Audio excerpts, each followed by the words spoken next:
안녕하세요. 박규서입니다. 저는 지난 동영상에서도 그랬고 사실은 인공지능과 보통의 일반인들이 친해지는 부분 세상을 저는 생각을 하고 있습니다. 그런 차원에서 여러 가지 인공지능 부분들을 가능하면 코드 없이 그렇지만 인공지능과 쉽게 친해질 수 있는 방법을 저도 계속 생각해보고 그러한 부분에 대해서 고민을 해보고 있습니다. 그렇지만 그런 과정에서 아직 과도기적인 부분일 수도 있겠습니다만 경우에 따라서는 인공지능이 발달한다라고 해도 관련된 그 언어를 아는 것이 필요해 보입니다. 그래서 중간중간에 여러분들과 그 파이썬이라든지 또는 기타 다른 언어나 또는 프로그램에 대해서 중간중간에 한번 살펴보고자 합니다. 그 중에서 저희들이 데이터 분석이든 아니면 머신러닝이든 인공지능에 있어서 파이썬이 많이 사용이 되고 있는데 그 파이썬 안에서도 보면 라이브러리라고 하는 부분이 있습니다. 쉽게 생각하면 그 어떤 기능을 할 수 있는 부분을 미리 만들어 놓은 것으로 그 라이브러리를 갖다 쓰면 저희들이 코딩을 굳이 어려운 코딩을 하지 않아도 그 해당 라이브러리를 호출해서 사용을 하면 여러 가지 편리한 기능을 쉽게 사용을 할 수가 있습니다.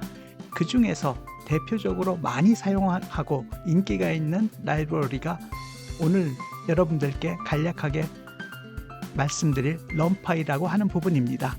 그래서 오늘은 넘파이에 대해서 개괄적으로 그렇지만 그 기능을 여러분들한테 말씀을 좀 드리고자 합니다. 이런 넘파이를 사용을 하면 여러 가지 편리한 부분들이 있고요. 또 그래프 같은 부분을 그림에 있어서도 여러분들이 훨씬 쉬운 방법으로 그래프를 그리는데도 이 넘파이의 기능을 사용을 하실 수가 있습니다. 그래서 기본적으로 넘파이는 이 화면에서 보시는 바와 같이 다차원의 배열, 그 어레이라고 하는 부분입니다. 어떻게 보면 데이터의 그 집합이라고도 볼 수도 있고요. 그런데 그런 게 차원이 다른, 예를 들어 이 그림에서 보시는 바와 같이 이 1D 어레이라고 하는 거는 뭐 영어로 표현돼서 그렇습니다만 1차원의 숫자 배열이라고 생각을 하시면 되실 것 같습니다. 그리고 2D 어레이 같으면 2차원 배열로 여러분들이 보시면 되실 것 같고요. 3D 어레이 같으면 3차원으로 배열로 보시면 되실 것 같습니다. 그래서 기본적으로 이 넘파이는 여기에서 쓴 것처럼 다차원의 배열의 자료들을 다룰 수 있게 만들어주는 그 라이브러리라고 보시면 되실 것 같습니다. 그래서 그 빅데이터의 데이터 분석이라든지 그리고 머신러닝이나 인공지능에서도 그 많은 데이터를 다룸에 있어서 이런 넘파이 기능을 사용을 함으로써 저희들이 데이터를 자유자재로 다룰 수 있는 한 가지 좋은 수단이 되신다고 보시면 될 것 같습니다. 그래서 오늘 그 내용도 이 넘파이에 대해서 여러분들이 쉽게 활용해 보실 수 있는 부분에 대해서 간략히 말씀을 드리고자 합니다. 예를 들어서 이렇게 위에서 이 넘파이를 호출하실 때는 다른 거와 호출과 동일하게 import numpy as mp 해서 이 문구를 통해서 여러분들이 호출을 하시면 되고요. 네, 시간이 걸립니다만 그래서 여기에서 보시는 바와 같이 numpy를 mp라고 불러와서 항상 여러분들이 이게 파이썬을 보시면 뭐 이런 부분이 뭐 객체네, 인스턴스네 또는 메서드네 이런 부분들의 용어는 지금 현재 필요 없을 수 있고요. 물론 잘하시는 분들은 그렇게 구분해서 보시면 되실 것 같지만 일반적으로 보면 어떤 라이브러리나 함수를 불러와서 이 뒤에 점 마침표 부분 다음에 어떤 기능들이 있습니다. 지금 제가 그러면 이 부분은 numpy 안에 들어가 있는 어레이를 만드는 기능이라고 보시면 되실 것 같습니다. 그래서 numpy를 불러와서 1, 2, 3, 4, 5라고 하는 어레이를 만들어서 그 출력을 하는 거로 여러분들이 보시면 되실 것 같습니다. 설치가 됐기 때문에 이 부분도 한번 저희들이 돌려보면 이렇게 1, 2, 3, 4, 5라고 하는 배열이 나타나고요. 또 이런 배열 같은 부분들도 다양한 형태로 그 관련된 그 특성을 알아볼 수가 있습니다. 여기 보시면 이렇게 점 shape라고 하면 그 배열의 형태를 알아볼 수가 있고요. 그 다음에 d타입, 즉 데이터 타입을 치면 데이터 타입을 알려줍니다. 그래서 기존에 저희들이 그 허깅 페이스나 기존 동영상에서도 여러 가지 그 파이썬을 사용한 부분을 여러분들이 보시면 그 중간중간에 넘파이를 사용을 해서 이러한 기능을 사용했던 적이 있습니다. 물론 이 파이썬도 배운다라고 하면 하나하나 차근차근 배워야 될 수도 있습니다만, 이렇게 활용 사례를 통해서 저희들이 접근을 해도 좋은 그 학습 방법일 것 같습니다. 그래서 이렇게 쳐보시면 이렇게 쉐이프, 즉 1, 2, 3, 4, 5라고 하는 부분들은 1차원의 배열로 5개의 요소를 갖고 있다는 부분을 말해주고 있습니다. 이 쉐이프라는 부분이요. 그 다음에 데이터 타입은 여기 보시면 이건 64비트의 정수형 데이터 타입이다라는 부분을 말해주고 있습니다.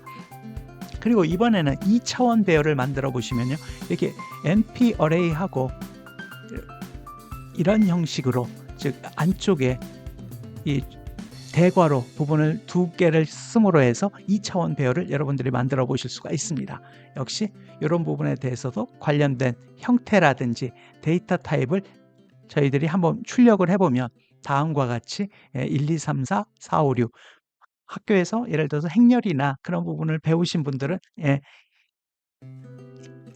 2x3의 행렬로 나타난 2차원의 행렬을 보실 수도, 행렬과 같은 배열을 보신다라고 생각을 하시면 되실 것 같습니다. 그래서 그 쉐입 그 형태도 2,3, 즉 2행 3열의 배열이라는 부분을 보여주고 있고요. 역시 마찬가지로 데이터 타입은 인티저 64로 해서 그 데이터의 타입을 보여주고 있습니다. 그리고 이런 부분은 뭐 파이썬만 그런 게 아니라 그 안에, 즉 배열 안에 어느 위치에 어떤 데이터가 있다든지 또는 어떤 데이터가 몇 번째 위치에 있다라고 하는 걸 나타내는 부분이 인덱싱이라고 하는 부분이 있고요. 즉 어떤 위치를 말해주는 부분, 그리고 슬라이싱이라는 부분은 뭔가 이렇게 자르다라는 거죠. 그래서 데이터 배열이 뭐 큰 배열 중에서 일정 부분을 데이터를 잘라와서 보여준다 또는 그걸 이용한다라고 해서 슬라이싱이라고 하는 개념들이 있습니다. 이런 부분들도 또 향후에 저희들이 프로그램들을 보시게 되면 여러 번 보실 테니까 아마 오늘도 그냥 가볍게 보시고 반복적으로 보시면 되실 것 같습니다. 혹시 처음 보시는 분들은요. 그래서 여기 보시면 어레이 2D 요 위에서 했던 그 배열입니다. 이 중에서 0,1이라고 하는 부분은 이게 앞부분이 행이고 뒤는 열이기 때문에 그 첫 번째 행에 두 번째로 해서 관련된 요 2라고 하는 부분이 찍힙니다. 그리고 한 가지 파이썬에서는 그 인덱스의 시작은 0부터 시작합니다. 즉 첫 번째 요소는 0이 되는 거고요. 그러면 1이라고 하는 거는 두 번째 요소로 생각을 하시면 되실 것 같습니다. 그리고 요 배열을 다룸에 있어서 이 콜론이라고 하는 부분은 그 전체적인 부분이라고 보시면 되고요. 그러면 이 앞부분은 행을 나타내는 부분에 이렇게 콜론이 있기 때문에 이 부분은 결국 뭘 말하냐면 그 모든 행에 대해서 자료를 가져라는 의미가 됩니다. 그리고 요 뒤에 1.1하고 콜론이라고 되어 있는 부분은 그 결국 1이라고 하는 거는 두 번째 원소입니다. 그 두 번째 원소부터 그 뒤에 있는 걸 모두 가져오라는 뜻으로 보시면 되실 것 같습니다. 그래서 여러분들이 위에서 1, 2, 3, 4, 5, 4, 5, 6 이 부분을 가지고 여러분들이 실습을 해보시면 그 위치가 무엇을 말하는지 이해를 하실 수 있으실 것 같습니다. 한번 여러분들도 그 구글 콜앱을 통해서 저처럼 해보시면 되실 것 같습니다. 그리고 이 넘파이를 쓴 경우에는 이 행렬이나 배열에 대해서 연산을 할 수 있고, 또 브로드캐스팅이라고 하는 거는 그 배열 안에 어떤 숫자에 대한 연산을 자동적으로 할 수 있는 부분으로 보시면 되실 것 같습니다. 예를 들어서 여기 보시면 어레이 1은 1, 2, 3, 4, 5, 어레이 2는 4, 5, 6이라고 하는 경우에요. 이렇게 어레이 1과 어레이 2를 더하라고 하면 각각의 부분들이 더해져서 5, 7, 9라고 출력이 됩니다. 그리고 어레이 1에 이건 곱하기입니다. 곱하기 2를 하면 어레이 1의 각 원소에 다 2씩 곱해서 들어가게 됩니다. 이렇게 배열 안에 어떤 수 같은 부분이 연산이 저절로 들어가는 부분을 그 파이썬에서 브로드캐스팅이라는 용어를 사용을 합니다. 그래서 역시 여러분들이 저처럼 해보시면 이렇게 579, 246 이런 형식으로 해서 배열에 대한 연산 또는 브로드캐스팅이 됩니다. 그리고 넘파이를 통해서 넘파이 기능 중에는 이렇게 mp.하고 zeros 하면 0으로 가득 찬 0이라는 숫자로 가득 찬 배열을 만들어 줍니다. 즉 3,4니까 삼행사열에 대한 영행열 0으로 가득 찬 배열을 만들어 줍니다. 다시 한번 저도 돌려보겠습니다. 예, 이렇게 삼행 사열에 0으로 원소의 각 원소가 다 0으로 이루어진 배열을 만들어주는 편리한 기능입니다. 역시 MP 어레이 이렇게 10콤마 하면 이거는 1차원 배열로 0을 10개 채우는 그 기능을 하게 됩니다. 그리고 참고로 이 부분은 1차원이 되는 부분이고요. 10개. 이렇게 10,0 이렇게 하면 어떻게 되냐면 10행에 그리고 31인 즉 2차원 배열로 이루어집니다. 예, 어떻게 보면 0의 개수는 똑같이 10개지만 이 윗부분 이 부분은 1차원이 되는 거고 이 부분은 2차원 배열로 된다는 부분을 구분해서 참고로 이렇게 알아두시면 좋으실 것 같습니다. 그리고 그 넘파이 같은 부분에 있어서 윗부분에서는 어떻게 보면 넘파이의 기본적인 부분을 말씀을 드렸는데요. 저희들이 그래프를 그리든지 하는 데 있어서 저희들이 유용하게 사용될 수 있는 기능 부분이 있습니다. 이 부분은 arrange라고 하는 부분이고요. 이 arrange라고 하는 그 메서드를 통해서 저희들이 그 배열을 이렇게 채워줄 수가 있습니다. 그래서 이 부분은 어떻게 보면 저희들이 그 range라고 하는 함수와 유사한데 이 부분은 만약에 처음 보시는 분 같으면 이런 부분은 향후에 다른 곳에서 한번 말씀을 드리고요. 이 arrange라고 하는 부분은 배열을 만들어 주는데 예를 들어 이 예제를 보시면 되실 것 같습니다. 이렇게 MP arrange에서 0, 12라고 하면 여기는 이 뜻은 뭐냐면 0부터 10 미만까지 요 마지막에 10이라고 하는 부분은 일반적으로 포함되지 않습니다. 파이썬에서는.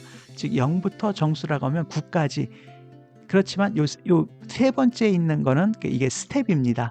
즉 2씩 증가하면서 숫자를 만들어 줘라. 언제까지요? 0부터 10까지. 10의 미만까지. 그러니까 9까지인데 이 부분이 짝수로 이렇게 올라가기 때문에 결국은 여기 답처럼 0, 1, 2, 3, 4, 5, 0, 2, 4, 6, 8 이렇게 나타나게 됩니다. 한번 여기 찍어 보시면요. 네. 그래서 이렇게 arrange라고 하는 부분은 이 range라고 하는 부분도 물론 숫자를 만들어주는 부분은 그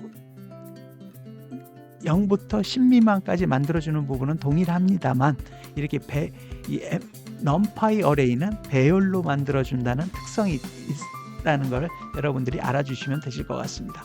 그리고 shape라고 하는 부분은 저 윗부분에서도 봤습니다만 그 배열의 형태를 보여줍니다. 이렇게 다시 한번 찾아보시면 이렇게 2행 3열의 2차원 배열인 것을 이렇게 shape를 통해서 저희들이 알 수가 있습니다. 이렇게 shape에 대한 메서드를 통해서. 그리고 사이즈는 여러분들이 예상하시겠습니다만 키 부분입니다. 즉 여기에서처럼 1, 2, 3, 4 5, 6 이렇게 2x3에 대한 2차원 넘파이 배열에 대해 사이즈는 결국 이 안에 있는 전체의 원소 개수 6개로 보이죠. 이 6개라는 것을 보여주게 됩니다. 그리고 argmax라고 하는 부분은요. 이 argmax라는 부분도 있고 여기 argmin이라고 하는 부분도 있습니다. 이 부분은 그 주어진 배열 중에서 가장 큰 것 또는 가장 작은 것에 대한 인덱스라고 하는 부분은 위치를 말해주고 있습니다. 그럼 한번 여기서 쳐보시면 이렇게 여기 보면 argmax는 2로 나타납니다. 2라고 하는 부분은 그 앞부분에서도 말씀드렸습니다만 파이썬에서는 인덱스가 0부터 시작합니다. 첫 번째 거는 0. 따라서 여기서 보면 1이 0이 되는 거고요. 그 다음에 2가 1. 그리고 7이 세 번째가 된 인덱스로는 그 2가 됩니다. 즉 0, 1, 2 순서로는 세 번째지만 그래서 요 가장 큰 것의 위치를 나타내주기 때문에 출력이 2를 해주는 부분이고요. 가장 작은 거는 1, 2, 7, 4, 5 중에서 가장 작은 것은 1입니다. 그 1에 대한 인덱스는 가장 첫 번째이기 때문에 파이썬에서는 인덱스가 0부터 시작되기 때문에 이렇게 0 이렇게 보여주고 있습니다. 다시 한번 눌러보고 또 20 이렇게 나타나주고 있습니다. 그리고 저희들이 선형대수나 행렬 같은 부분을 보시면 이 행과 열을 바꾸는 트랜스포즈 하는 부분들이 있습니다. 역시 이 부분도 저희들의 기본 배열이 1, 2, 3, 4, 5, 6 이 2x3의 2차원 배열을 저희들이 트랜스포 시켜주면 여기 보시면 어레이를 트랜스포 시켜주면 이 부분은 2x3에서 3x2로 즉 3행 2열의 배열로 바뀌게 됩니다. 여기 보시면 눌러보시면 처음 거는 2행 3열의 배열이 이렇게 3행 2열로 해서 1, 2, 3, 4, 5, 6이 1, 4, 2, 5, 3, 6 이런 형식으로 해서 그 부분이 바뀌게 되고요. 그 다음에 저희 이 넘파이 같은 부분이 또 이렇게 라인 스페이스를 하는데 사용이 됩니다. 이 부분은 보시면 이 라인 스페이스 안에 첫 번째 부분이 시작값, 두 번째가 종료값, 그 다음에 세 번째가 그 간격을 나타내주는 부분입니다. 그래서 여기 보시면 이 넘파이 라인 스페이스 0, 15 이렇게 하면 0과 10 사이의 범위를 5개의 균등한 간격의 숫자로 이걸 쪼개줘 그렇게 되어 있습니다. 그러면 이걸 균등하게 쪼개면 0, 2.5, 5, 7.5, 10 즉 2.5씩 해서 이 균등하게 그 안에 숫자를 배열로 나타내주게 됩니다. 이게 한번 눌러보시면요, 이렇게 즉 1부터 5까지 5개니까 이거는 1, 2, 3, 4, 5 이렇게 됩니다. 그러면 이렇게 라인 스페이스하고 여기서 봤던 라인 스페이스하고 넘파이를 활용한 예제를 한번 좀 그 그래프를 그릴 때 저희들이 유용하게 사용을 할 수가 있습니다. 그래프를 그리기 위해서 저희들이 기존의 다른 동영상에서도 봤듯이 매트플롯 라이브러리를 저희들이 설치를 해서 사용을 하도록 하겠습니다. 그래서 여기에서는 저희들이 하고 싶은 부분들은 여기 보시면 X축 범위가 저희들이 수학 중학교나 고등학교 수학에서 했던 간단한 부분입니다. X를 마이너스 10에서 10까지 값으로 해서 이 안에 저희들이 400개의 값으로 이렇게 조밀하게 구간을 나누도록 하겠습니다. 이 컴퓨터에서는 사실은 그래프를 그린다라고 해도 이게 저희 눈에는 연속적으로 보입니다만 사실은 하나하나의 픽셀로 그려지기 때문에 하나의 점점점 이산형 점들이 연결된 부분입니다. 그래서 그 점들의 간격을 좁게 하면 저희들이 시각적으로 어떻게 보면 연속으로 보이게 되는 그런 부분을 노리는 부분이 있습니다. 그래서 이 부분은 좀 위에서 했던 데처럼 라인 스페이스로 해서 마이너스 10에서 10까지 400개의 간격 값으로 이렇게 쪼개서 값을 배열로 만들어 달라는 얘기입니다. 그 배열이 결국 X값에 들어가는 부분이고요. 어떻게 보면 이런 부분이 수학적으로 정의역 부분에 들어갑니다. 그리고 저희들이 그리고자 하는 함수는 Y는 X의 3승 플러스 2x의 2승을 그리도록 하겠습니다. 그래서 y는 이렇게 저희들이 값을 코딩을 했고요. 여기서 요 스타 두 개는 기본적으로 몇 승 하는 부분이라고 보시면 되실 것 같습니다. 그래서 그 그래프의 크기를 선정을 하고요. 이런 부분은 저희들이 그 기존의 다른 동영상에서도 많이 활용을 했습니다만 이런 부분들도 뭐 하나하나 여러분들이 익숙해져 가시면 되실 것 같고요. 저희들이 추후에 이런 간단한 부분들에 대해서는 별도의 시간을 가지면서 이 매플롯 라이브러리도 살펴보도록 하겠습니다. 그래서 여기서 오늘은 이렇게 넘파이를 통해서 이렇게 라인 스페이스 같은 부분을 이용을 해서 그래프를 그리는 부분입니다. 그래서 여기에는 그 그래프에 대한 제목도 넣고 그 다음에 X축, Y축에 대한 그 레이블도 설정을 해서 플롯 쇼는 그럼 그래프로 그려달라는 부분입니다. 여러분들 한번 해보시고 싶으시면 제가 여기 있는 대로 그대로 써보시면 되고요. 그럼 이렇게 저희들이 실행을 시키면 이렇게 다음과 같은 그래프를 파이썬이 잘 그려주게 됩니다. 그래서 기본적으로 이 넘파이의 윗부분에서 말씀드렸던 이 마이너스 10에서 10까지 400개의 숫자를 생성하라고 한 부분이 결국 이 X축이 여기 보시면 마이너스 10에서 10까지 저희 눈에는 지금 안 보이고 있습니다만 연속적으로 돼 있어서 이 400개의 숫자를 나눴고 그거에 대해서 각각 y는 이꼴 x의 3승 플러스 2x의 제곱승의 값들을 구해서 그 이 그래프 위에 그린 거라고 보시면 되실 것 같습니다. 그리고 그 외에도 이 numpy에는 이렇게 unique라고 하는 부분을 사용을 해서 예를 들어서 1, 2, 3, 5에서 unique니까 중복되지 않은 하나의 값만을 보여줘 라고 하면 이렇게 1, 2, 3, 5 해서 유일하게 그 값들을 보여주는 기능도 있습니다. 그리고 형태를 바꾸는 reshape, shape 형태를 바꾸는 기능도 있고요. 또는 sin, cosine, tangent, arctangent 이와 같은 삼각함수를 저희 numpy 배열 안에서도 저희들이 사용을 할 수가 있는 부분이 있습니다. 그리고 이 배열이기 때문에 이 배열에 대해서 저희들이 sort, 결국 이 정렬을 하는 거죠. 그래서 오름차순이나 내림차순으로 관련된 배열에 대해서도 그 sorting을 통해서 그 정렬을 하는 기능들이 있습니다. 물론 이거 외에도 numpy에 관련된 그런 메소드 부분들은 많이 있고 이런 부분들은 필요하실 때마다 찾아보시면 될 것 같고요. 그렇지만 오늘 살펴본 numpy의 이런 기능들을 한번 여러분들이 쭉 해보시면 numpy 부분에 대해서 훨씬 여러분들이 이해도 넓어지시고 향후 이런 numpy 부분이 저희 머신러닝이나 인공지능 프로그래밍 안에서 이렇게 NP 또는 numpy로 사용됐을 때 저 부분이 배열을 만드는 거구나 라고 여러분들이 이해를 하시면 점차 하나하나 더 인공지능과 더 훨씬 더 세련되게 접근하실 수 있을 것 같습니다. 네, 오늘은 파이썬에서 numpy 부분에 대해서 여러분들과 같이 살펴보았습니다. 저희들이 하나하나 인공지능과 친해지기 위해서 여러분들과 관련된 부분들을 저희들이 하나하나 같이 계속 공부해 나가보도록 하겠습니다. 네, 오늘도 들어주셔서 감사합니다. 구독과 좋아요도 부탁드립니다. 감사합니다.